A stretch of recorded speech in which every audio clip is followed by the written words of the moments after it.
nurtured, developed, created a vast number of projects in different media, from photography to film and video to radio series to festivals to public programs to publications. This particular series of photographs that I chose to focus on for this exhibition were ones that I made over a period of 6 years when I was working with the Stewpot, which is a facility that provides services to homeless and at-risk individuals. It's located across from the First Presbyterian Church of Dallas on a small street called Park Avenue. In 2012, I was approached by a committee of volunteers who were then wanting to develop programming exhibitions related to one of the properties that they just had acquired, 508 Park Avenue, which was across from the Stewpot. 508 Park Avenue was the address for a building that had been built by Warner Brothers in 1929 as a film exchange. During the mid-30s, Warner Brothers expanded their interest into recording. And between 1935 and roughly 1938 or 39, there were 843 recordings made there. Country music, Mexican American music, blues, and gospel. Bob Wills and his Texas Playboys made their first recordings there, and the blues singer Robert Johnson made his last. When I went to see 508, I was particularly interested in the Stewpot and the relationship between these two sides of the street, and talked to the people I was working with that I was interested in doing something more than just focusing on the music elements of and history of 508 Park. But I was interested in seeing how both sides of the street might connect. And I proposed the idea of starting what I called the Museum of Street Culture. It would bring together both sides of the street. The heyday of the 508 Park building was during the 1930s, during the Great Depression, when homelessness was rampant in the United States. Everyone was touched by homelessness. And it was, in fact, many of the people who recorded there, if they were not musicians, would likely have been homeless. So that work on the Museum of Street Culture advanced, and it continued to develop. And over the years, I did a number of different documentary projects related to homelessness and music that was recorded at 508 Park. In 2018, there was a change in the administration at the church. The head pastor moved on, and the director of the Stewpot retired. So at this point, the Museum of Street Culture and the work I was doing is in transition. Clearly, in these difficult times, it's difficult to assess when and if this work will continue. My first interest in documenting the Stewpot was to really get to know the people who worked there, the people who were their client base. And the only way I knew that I could photograph and film, video the people there was to be known on the street. One of the questions that I received from one of you was related to what pre-arrangements were made to make this possible. Well, it was a sustained relationship. Over that period of 6 years, I would go to the Stewpot once or twice or more during each week. So people knew me on the street, and I got to know the people who were the client base and to get a sense of how it worked. So by the time I started photographing, people already had some familiarity with me. And people used to joke with me that I looked like Steven Spielberg, and people would shout out, "Hey Spielberg, hey Spielberg," and it was, kind of a repartee that developed with the people there. In addition to doing photographic work, I started a film that it became and was titled Serving Second Chances. And in that film, I followed three different people who were experiencing homelessness over a period of 3 years. One of the persons was someone who was getting their life back together. Another one was trying to get their life together. And a third one was a woman who was technically not homeless, but who felt more comfortable around homeless people. When she was 18, she was followed home by someone who raped her. And the person who raped her had AIDS. As she said, she locked herself in her room in her house for 10 years. And it was really through some of the programs, particularly the art program at the Stew Pot, that helped her to deal with that terrible trauma. And it also, for her, she often said that she was more comfortable around homeless people. She felt safer among the homeless than she did in the general population. So the photographs that I focused on, there's also a short video that I made. It's part of this, but the Serving Second Chances film was a feature-length film. It showed at the Angelica in Dallas as part of the Dallas Video Festival. And then I created an hour-long version of that film that was broadcast on KARA, Channel 13. So what I'd like to do now is to show you some of the photographs. In making these photographs, I was very interested in the composition, the framing of the way people interacted on the street. None of these photographs, I mean, one of the questions asked if they were in any way around them brain. They were photographs that were taken spontaneously. Over that period of 6 years, I probably took thousands of pictures.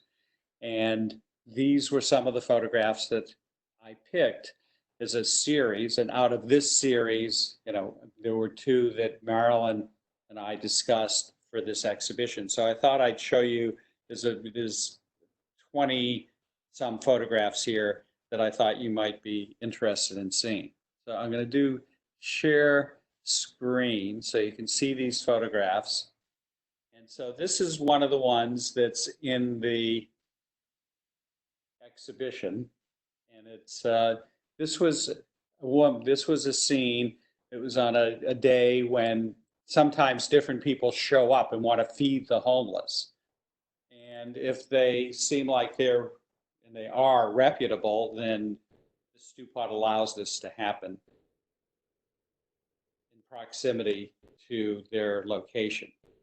And what I found particularly compelling about this scene was the way this woman had her glove on and the way she was dressed, the color, the composition. Clearly, it's highly composed and very carefully framed, but it's very much of a spontaneous photograph. To show you some of the others, this is a photograph of the interior of the Stew Pot. People line up, they go up to that window, they offer a wide range of services. I was really impressed with the work that the Stew Pot was and is doing to help people experiencing homelessness. Everything from helping people get IDs to mailboxes to dental care to medical care to vocational counseling, and among many other services that are available to help people get a better sense of how to manage their lives and hopefully to be able to emerge on the other side of homelessness. This photograph, this is, I think a lot of these just kind of speak for themselves, but this was an individual who was leaning on one of the fences near the Stew Pot. is inside the stew pot. This is on the street. This is on the street. On the street. People line up in the morning. Usually they start getting there around 7:30. People line up for most immediately coffee, and then many of them stick around for the services. It's also a place where people who don't have a home during the day. It's not residential.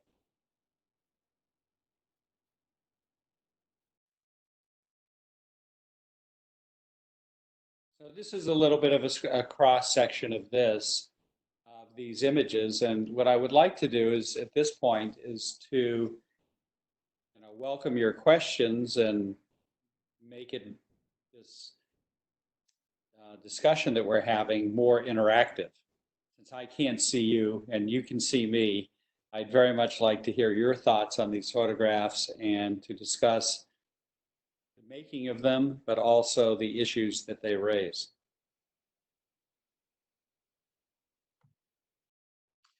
Alan, did you want to answer some of the questions on the sheet? That might be a good place to start.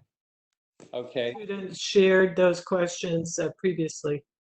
Yes, there's one of the photographs, Marilyn, that I realized that wasn't in that series was the one of the photographs that's in the show. Do you have that on your computer?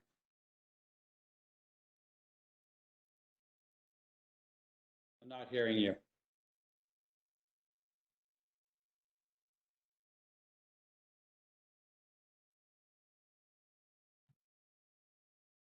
Let me see what I can do here.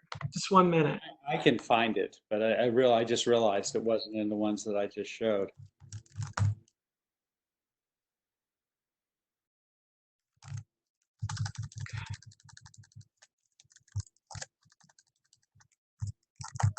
Oh, here it is. This one. Let me share the screen again. Okay. It is here. I just here.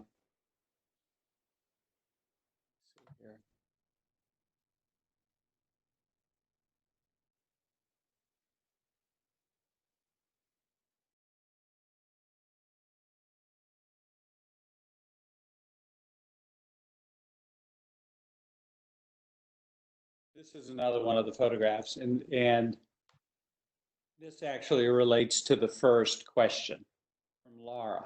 In your unidentified man image, we have this beautiful contrast of light and shadow, along with a man who is presumably distraught in some way, kneeling in camouflage in front of an administration building of some sort. It's actually the perimeter wall near the amphitheater of the 508 Park building. Kneeling in camouflage in front of an administration building of some sort with American flags. Was this positioning intentional or just an act of luck? How much time did you spend at the stew pot to find striking images like this one? Well, I was just arriving on this particular day, and often I wasn't there all the time to take photographs. Sometimes I would just be on the street, I'd be talking to people, I'd be going for meetings. But this particular image, I didn't have, my camera that I normally was taking these photographs with. Excuse me, I've got a repairman at the door.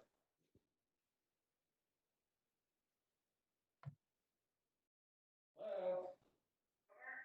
So our speaker has a plumbing problem, so I guess he'll return in a minute. He's had to call a plumber in because of a no hot water issue. Yeah, no hot water. There we go.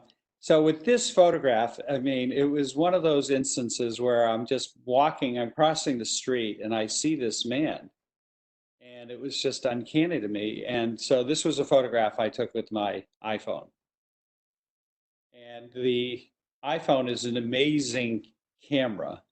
This was not with the most current iPhone, it was with the iPhone 7S, which had a good camera, but like this, all the cell phone cameras, if the conditions are right, the photographs are amazing that one can make utilizing them. Because this photograph I could print really large, and it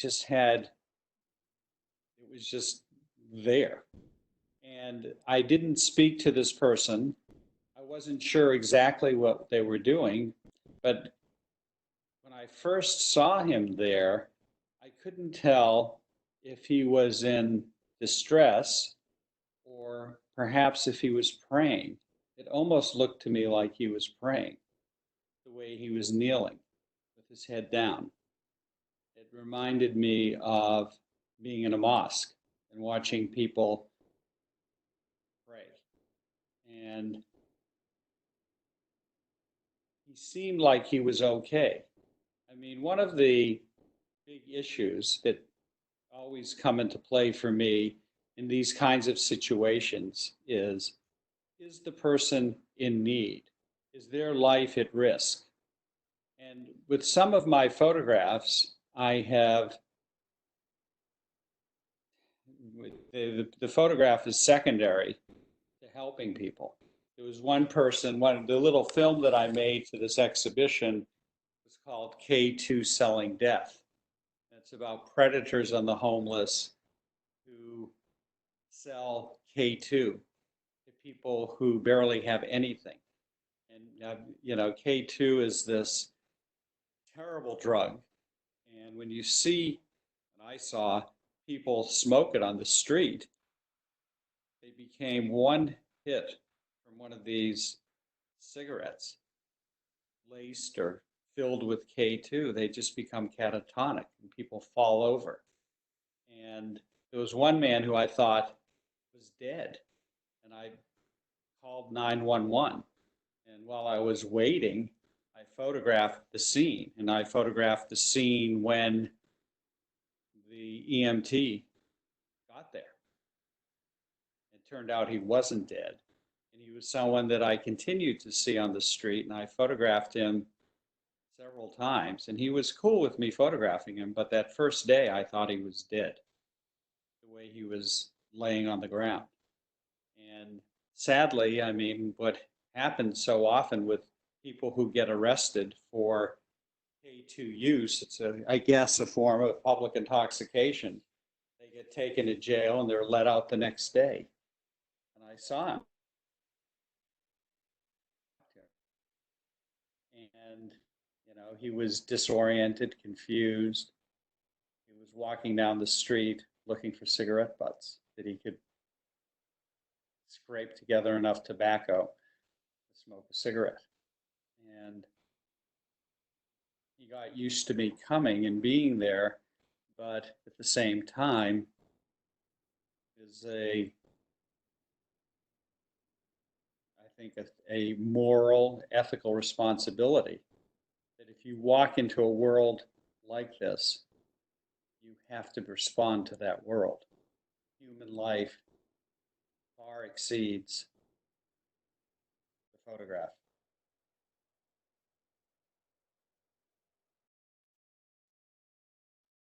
The next question is from Shen Fang. I like the idea that people in the photographs are unidentified and remain mysterious. Is there a reason that I called the series the Stew Pot? Well, I think I explained that the reason I called it the Stew Pot was that was the location in which the photographs were made. Donna was the one who asked the question about pre-arrangements, and we've already talked about that. Allison, question is, although the photographs in your Stew Pot series seem very candid in subject matter and tonality, they also have a powerful presence through composition and placement of the figures that reads as almost painterly. I especially see this in Unidentified Woman, as the middle figure with her arm raised creates an almost linear composition, similar to a Renaissance painting. What was your artistic intent, and do you think that this placement is accidental? Well, in some sense, stumbling on the scene is accidental, but compositionally, Allison, if you're listening, I'm very much interested in what you pointed out. Many of my documentary photographs, I'm interested in painterly compositions. And I, particularly in making color photographs, I'm very interested in that idea. Certainly with the the person we're looking at in the camo suit and the red hood, I mean, it was,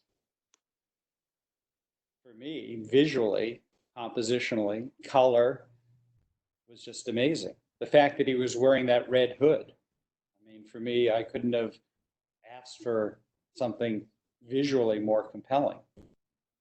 So yes, I'm very much composing the photographs. I mean, as much as I make documentaries, my perspective is this idea of documentary art, which in a sense is an oxymoron because it's a mix of the objective and the subjective. And ultimately, I've come to believe after doing this for many years that all documentary work is inherently subjective through the process of framing and the process of composition, the way in which we see colors in relationship to one another, textures. The next question is from Adil. Pardon me if I'm pronouncing your name wrong. As a photographer interacting with homeless and at-risk individuals on a daily basis, how was your social experience with these people? To what extent do you enrich your photographic career? Well, I think that for me, the social interaction with the people was very important. I wanted to engage with the people. I wanted to hear what they had to say because not everyone wanted there to be in a photograph. And I always made it clear that if you don't want to be photographed, I won't photograph you. And I had a dialogue. People would ask me why I was there. And I would say, well, I'm there because I work with the stew pot. The idea of these photographs is if there's any agenda other than the artistic quest for excellence, the agenda would be to try to help people. I mean, they are not intended as propaganda, but they have a point of view. My interest in doing these photographs is to help humanize people who are experiencing homelessness. I mean, there are a couple of other ones that you haven't seen here. This is a woman who I also have photographed many times. And she was one of the people that used to joke with me that I was Steven Spielberg. And she had a presence on the street. I loved her hair, first of all. And that's, I talked to her. In some cases, and particularly if I'm up close, I'm asking people if they mind if I photograph them. Because I certainly don't want to be offensive to anyone. And I think there's a certain intimacy to these photographs, and it results from spending the time to get to know the people. People are not threatened.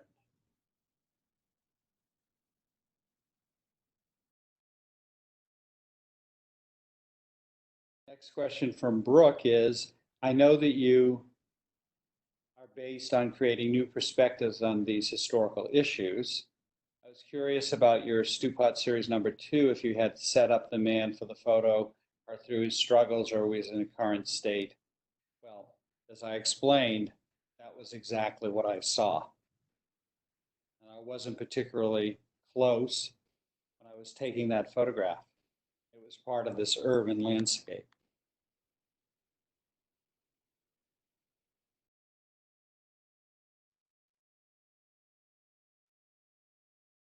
This was another man that I photographed on different occasions, and he was one of the vendors of the Stewpot publishes a newspaper called Street Scene, and it is a way for people who experience homelessness. They buy them for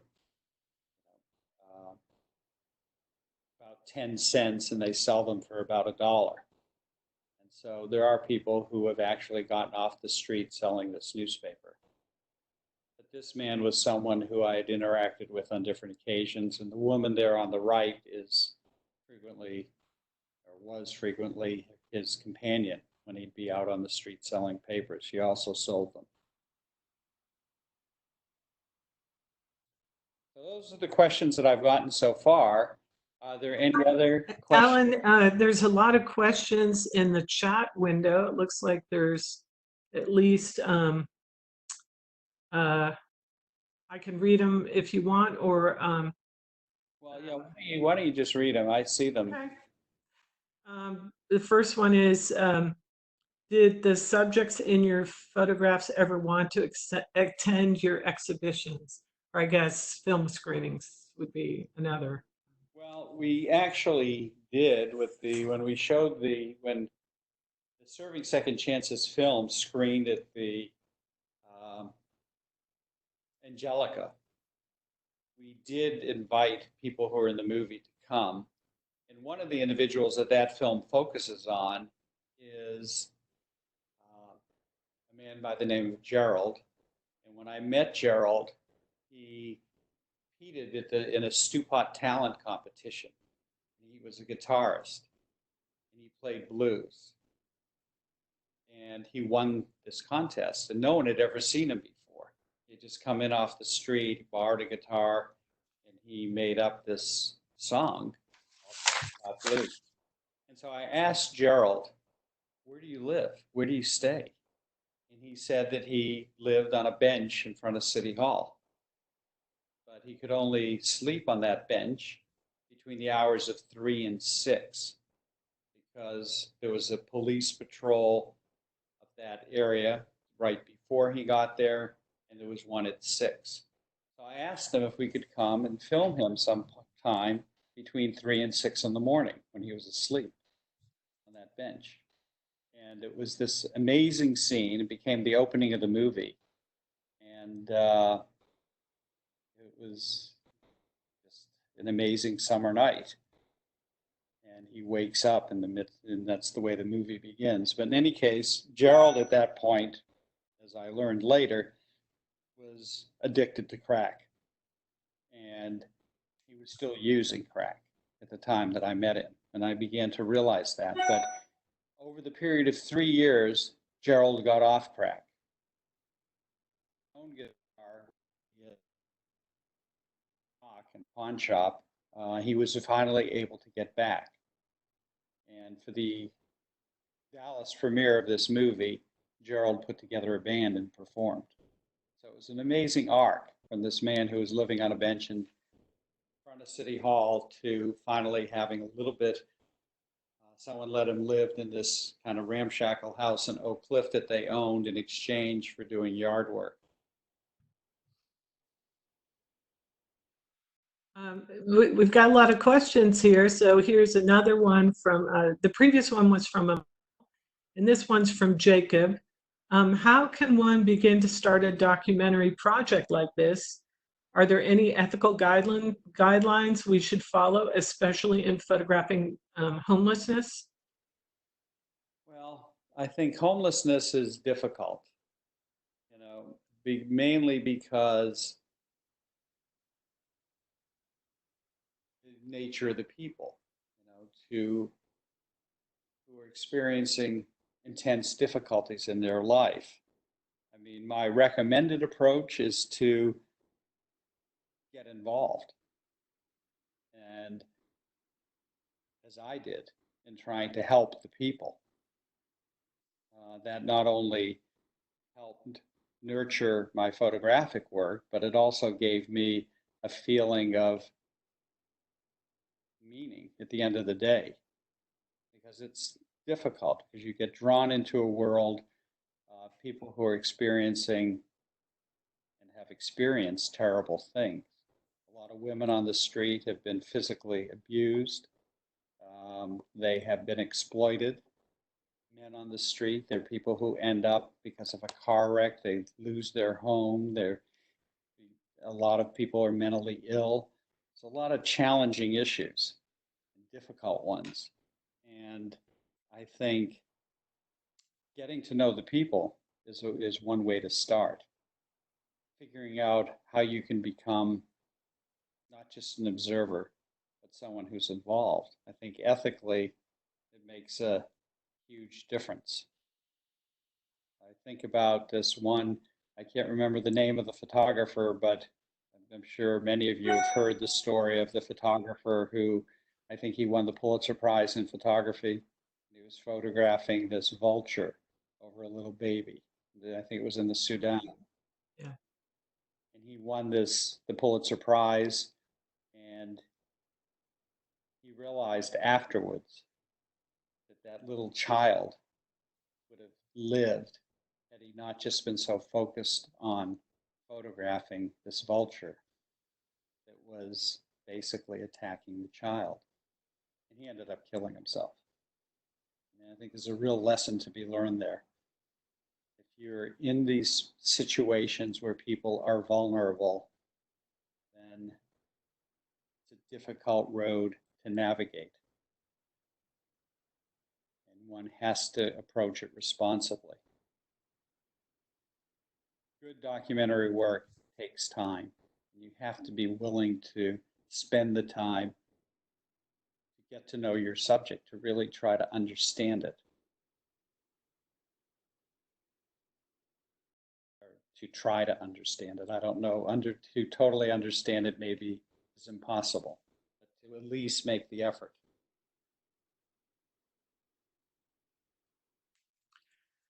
Great. We have a question from Laura. Where can we watch your film?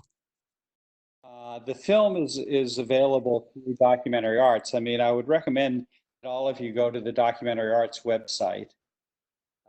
It's documentaryarts.org. There's also a Museum of Street Culture website, and there's lots of little movies on that.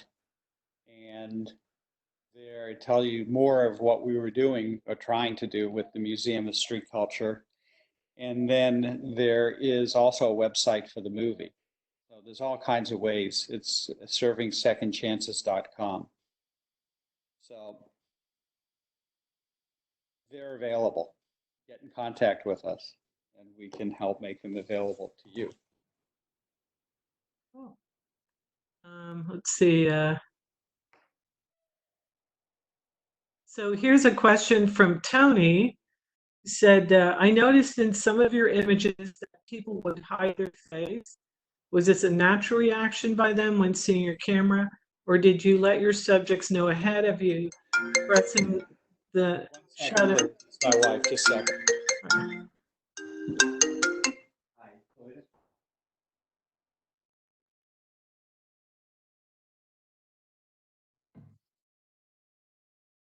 I think our speaker is dealing with some serious plumbing issues today, so that's part of the reason he needs to step away. Hi. Okay, sorry about that. That's all right. So this is from Tony. He said, I noticed in some of your images that people would hide their face. Was this a natural reaction by them when seeing your camera? Or did you let your subjects know ahead of when you press the shutter so they could conceal themselves if desired? Both. I mean, generally speaking, you know, I've thought that it was interesting to me visually the way people shielded themselves from the camera because I told them to do so or asked them to do so. If they didn't want to be in the photograph, they should cover their face or move out of the frame. So for me, when people did do that, I mean, it's an honest depiction of what I was seeing, and it was an honest response. And visually and compositionally, it became interesting to me. I respected people's privacy. I didn't want to show their faces if they did not want to be seen. Cool. Here's another. This is a question from Casey. Have you ever encountered hostility when taking these photos? And then similar to Tony's question, what did you do when someone their photo taken? Well, there are times, you know, in doing these photographs, not often, but where someone thinks they're the subject of your photograph because you have a camera. And I have been confronted by people. And fortunately, with digital cameras, you can show people what you just did. So I'll show them what I did. And if they see themselves, I mean, I will delete the picture. I'm not trying to, there's more pictures out there than I could ever make in my life. And if it really bothers someone, then I would not do it. Some people would want to, would be confrontational. But, generally I talked to people and explained what I was doing, explained the work I was doing with the stew pot. So I just didn't turn away. I mean, clearly there are some people, for example, when I made this film, K2 Selling Death, the people who are selling K2 do not want to be photographed. And they can be angry and they shout. They are the predator and are predators. And one has to be very careful. I mean, the street is a dangerous place. And people who are experiencing homelessness know that better than any of us. But that's something one has to be very attuned to. I grew up in the inner city, so I'm used to urban interactions, but there is something volatile that can happen. One has to be careful. This is a question from Amal. She said, I noticed that documentary arts is interested in documentary. Excuse me 1 second. Are you done? Okay, just a second. It's unfortunate that the plumber arrived just in the middle of our session. But there you go. Notice there's a question from Amal and another one from Tony. So if you think about raising a question, now's a good time to do that.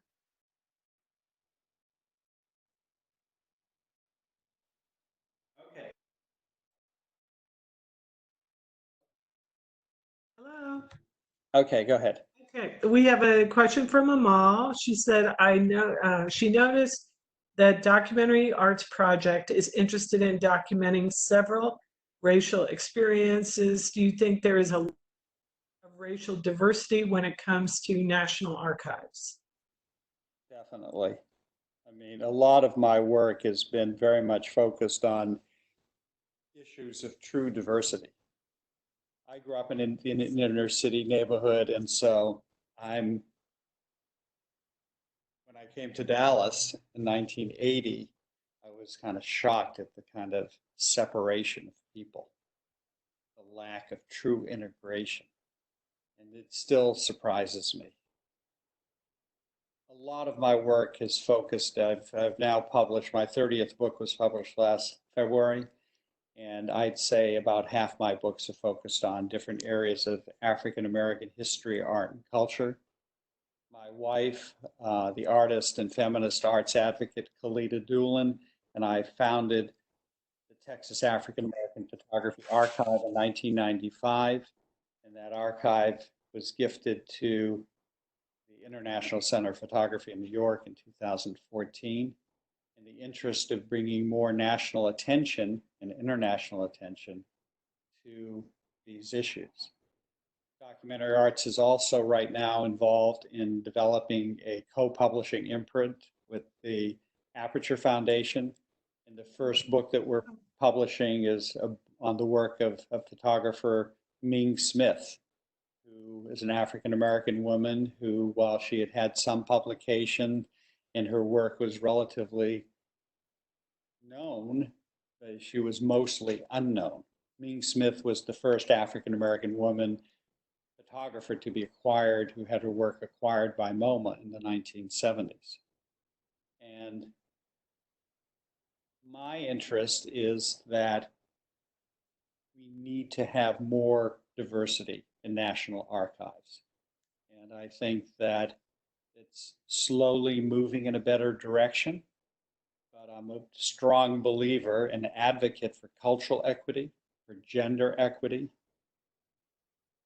because we're only seeing part of the world, a limited part of the world, as it is frequently represented in these national archives. Oh, thanks for your comment. Let's see. This is a question from Tony.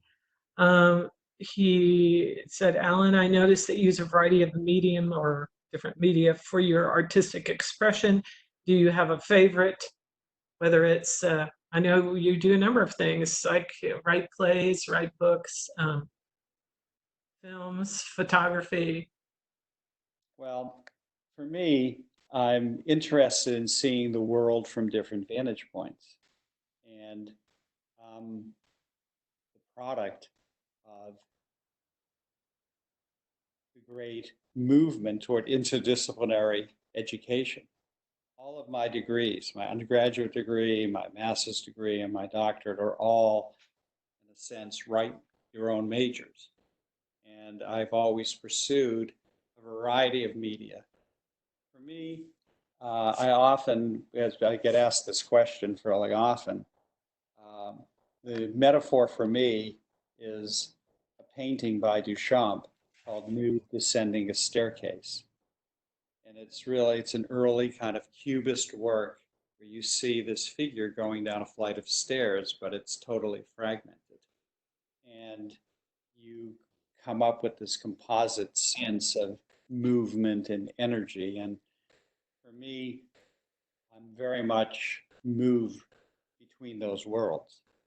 And so for me, there are certain situations that the best way to represent what's happening is to write a poem, or in another sense, to make a photograph.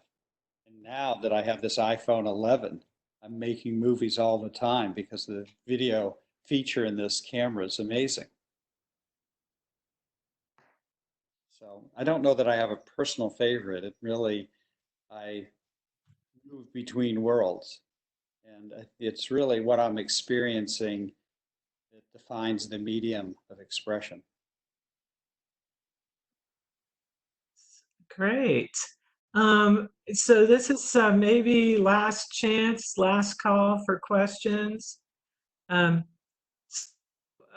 Alan, I don't know if was there anything that maybe we haven't touched on that, oh, here we have a question because you mentioned the iPhone.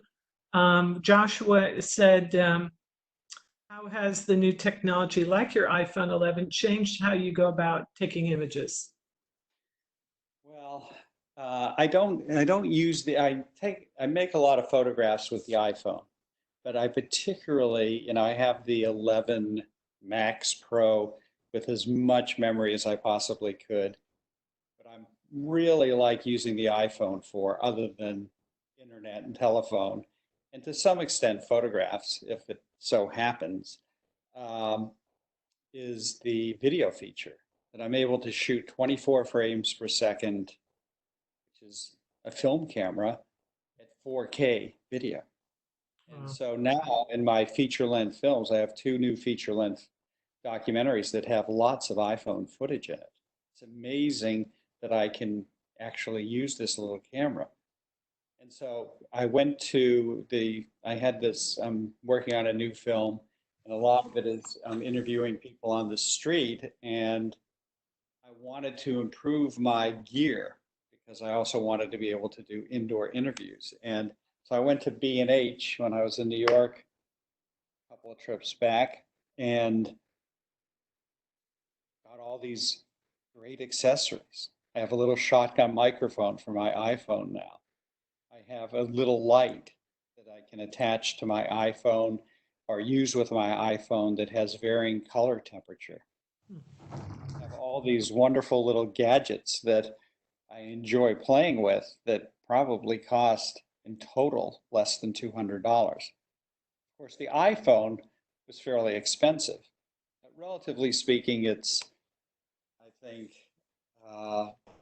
if the professional applications are immense. I mean, the other camera that I use, I have a Nikon It's like a 33 megapixel Nikon that I've used. My wife and I have a 39 megapixel Hasselblad. But another camera that I really like, and that in many of these photographs that I made in this series, because bigger cameras are pretty imposing. We talked about how your presence on the street, could possibly evoke a negative response. And I think the more you show up with a big camera and a big lens, it just flashes news, news, news. How is this going to be used? Or what's the photograph for? And one of my favorite cameras in recent years has been this Sony RX100. And it's gone through, I don't know, 4 or 5 different generations. And they cost $700 or $800, but it's a 20 megapixel full frame sensor. Now it only has a 3-power optical zoom, but it's very useful. It's good for certain situations, not indoors but outdoors, especially.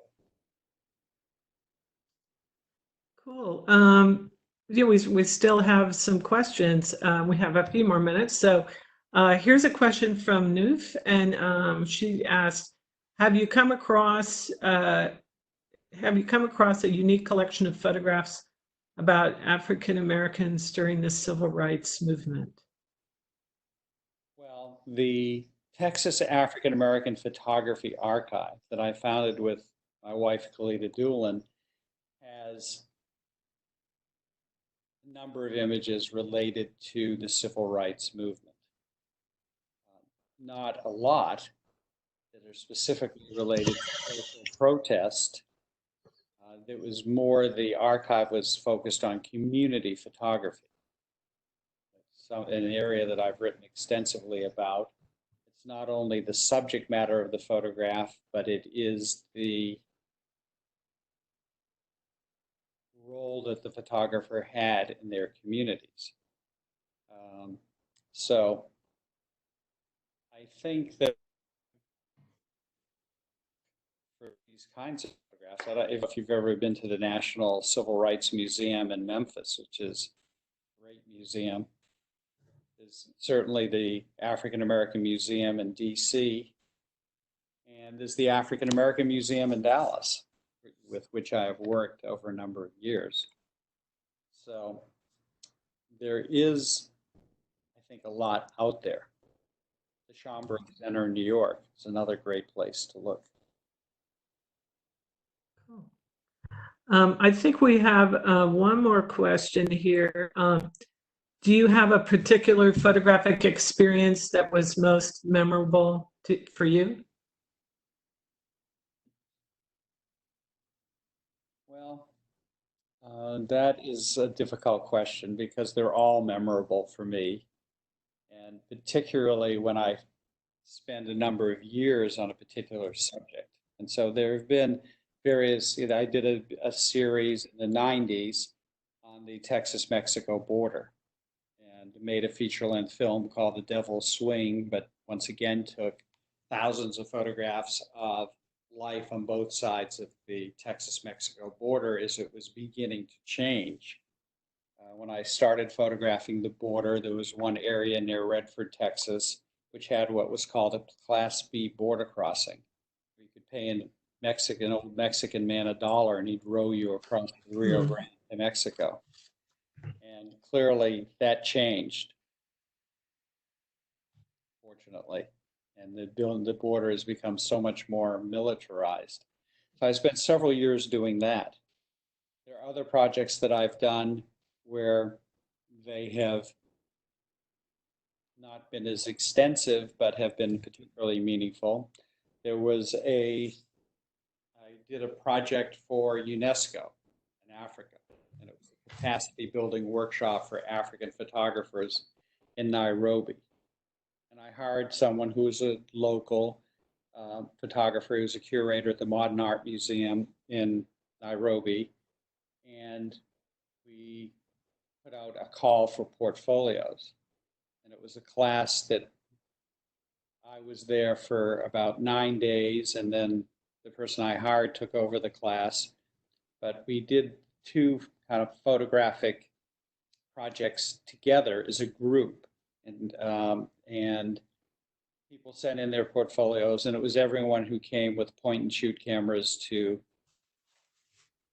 very professional kinds of equipment.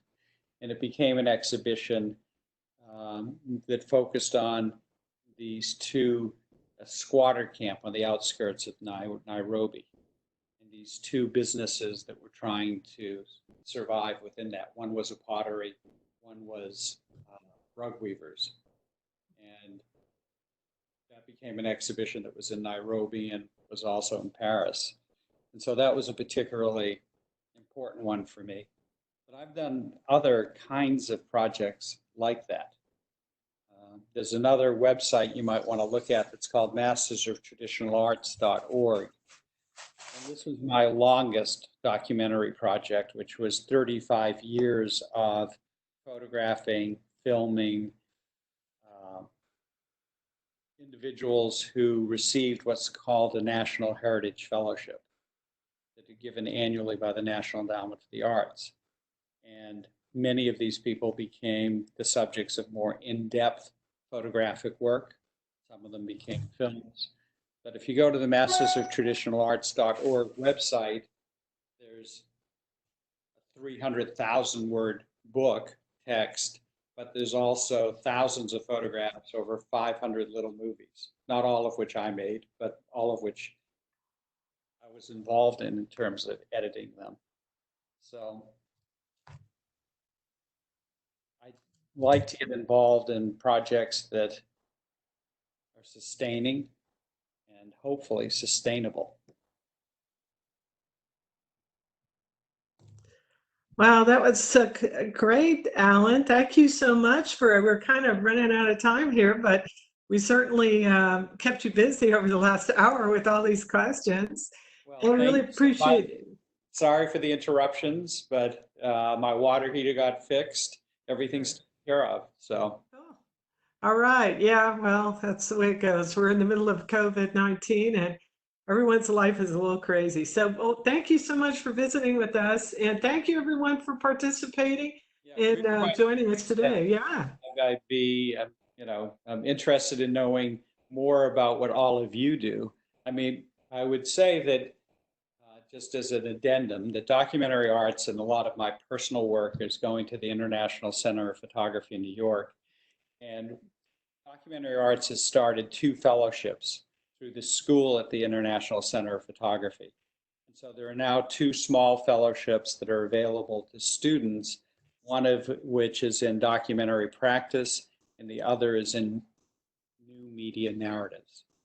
And so if you're, once we get through all this and you want to be in New York for a while and you can, I don't know how many of you are familiar with the ICP school. It's not really it is affiliated with the master's program at Bard, but the ICP school is a certificate granting program.